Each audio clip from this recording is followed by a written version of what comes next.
ధ్వజారోహణం November 17వ తేదీ ఉదయం 9 గంటలకు. సిరుల తల్లికి చిన్నశేషుని సేవ నవంబర్ 17వ తేదీ రాత్రి 7 గంటలకు. ఆదిలక్ష్మికి ఆదిశేషుని సేవ నవంబర్ 18వ తేదీ ఉదయం 8 గంటలకు. హస్తినాద ప్రబోధినికి హంసవాహన సేవ రాత్రి 7 గంటలకు.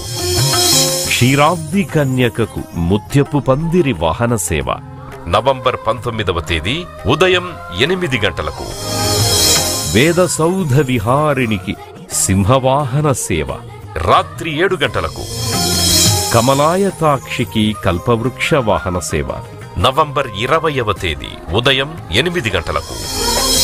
అంజనా సుతధాత్రికి హనుమంత వాహనం రాత్రి 7 గంటలకు.